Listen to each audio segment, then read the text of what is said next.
otras palabras, todo organismo vivo, y no escapan las bacterias obviamente, se desarrollan entre una temperatura mínima y una temperatura máxima. ¿Sí? Dentro de este rango obviamente hay una temperatura ideal, que comúnmente lo conocemos como temperatura óptima. ¿Cierto?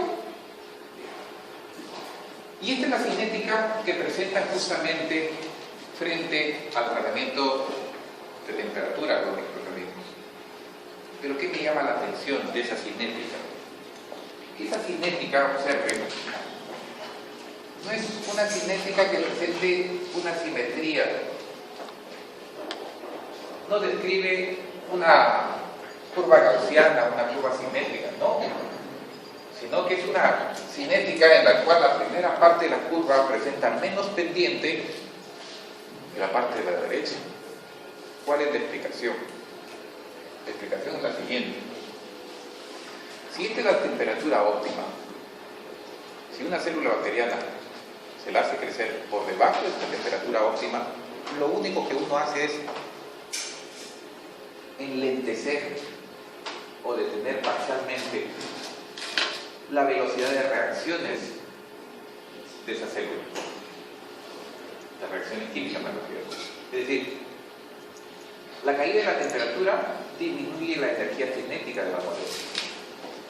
Pero adviertan, la disminuye, pero no altera la estructura molecular de la molécula. Pero ¿qué pasa cuando la temperatura la llevo por encima de esa óptima?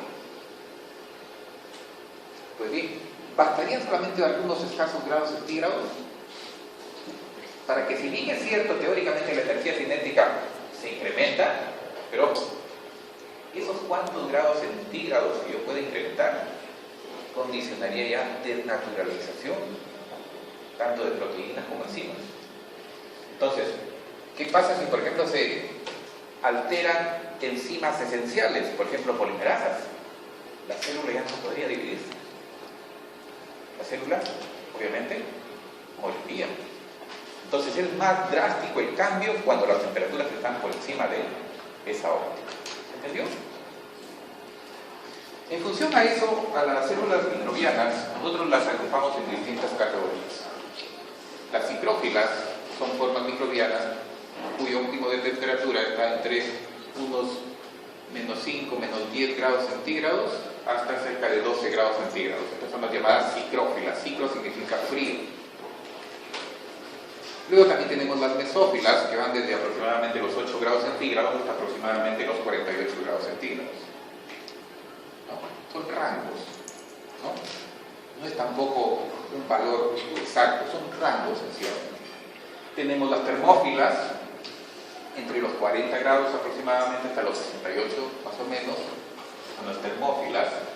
Las hipertermófilas, células bacterianas que van desde los 65 grados hasta aproximadamente los 100 grados centígrados. Y por último tenemos las termófilas extremófilas. Esta curvita sí, aquí debo de advertir que está un poquito fallada, porque lo cierra acá. Pero sin embargo hoy en día se siguen descubriendo nuevas formas biológicas que pueden tolerar o estar de lo más felices a temperaturas mayores. Entonces debería de ser en todo caso una línea punteada, ¿no? Porque se van a seguir descubriendo sistemas biológicos que resisten mayores temperaturas. Las células bacterianas que nos causan patología, que nos causan enfermedades, entonces ¿dentro de qué categoría estarían? ¿Ah? Las mesófilas, obviamente, ¿no? Si decimos de que esas células bacterianas nos causan enfermedades, quiere decir que están perfectamente adaptadas a este cuerpito. ¿Y este cuerpito qué temperatura tiene? 37, por lo tanto, serán mesófilas, ¿no? Otro factor, el pH, de igual forma. En el mundo biológico podemos encontrar formas bacterianas que pueden desarrollarse en todo tipo de pH. La gran mayoría de formas patógenas para el hombre se desarrollan en un pH próximo a la neutralidad. 6,8, 7, 7,2. ¿De acuerdo? Por ahí hay ciertas excepciones. Por ejemplo, Vibrio cholerae, su hábitat natural, por ejemplo, es en pHs alcalinos, 9, 9,5, por ejemplo, ¿no? Entonces, por ahí hay ciertas excepciones. No confundir, por ejemplo, el caso del Helicobacter. El Helicobacter vive en la cavidad estomacal, pero ojo, no es un acidófilo, no le gusta para nada el ácido. El Helicobacter vive a un pH de 7,2. ¿Entendió? ¿Por qué? Porque vive empotrado en la profundidad de la mucosa, donde el pH obviamente se neutraliza. Si viviese pues en el lumen, ¿no?, en la luz del estómago, obviamente ahí se estaría expuesto pues a la acidez, pero no es así. Entonces, pHs, distintos pHs pueden vivir. Otro factor que modula el crecimiento también lo tenemos, bueno, esto lo voy a pasar ya, el oxígeno.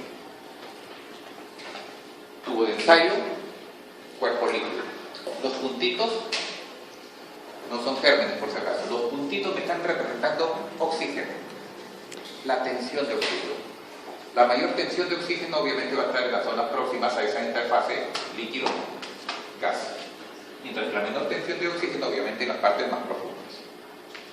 En función a eso,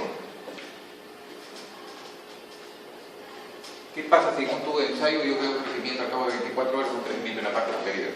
¿Les gustaría el oxígeno a estos? ¿A estos bichos que están ahora así representados como puntos negros? Claro que sí. A estos les llamo aerobios obligados. ¿Qué pasa si al cabo de 24 horas yo veo que los bichos, el crecimiento se manifiesta en la profundidad del cuerpo líquido? ¿Les gustaría el oxígeno? No. Serán por lo tanto anaerobios estrictos. ¿Qué pasa si yo observo crecimiento de bichos arriba, al centro y abajo? Arriba, al centro y abajo. Y aquí, en el eje, arriba, al centro y abajo. ¿Cuál es la diferencia entre este y este?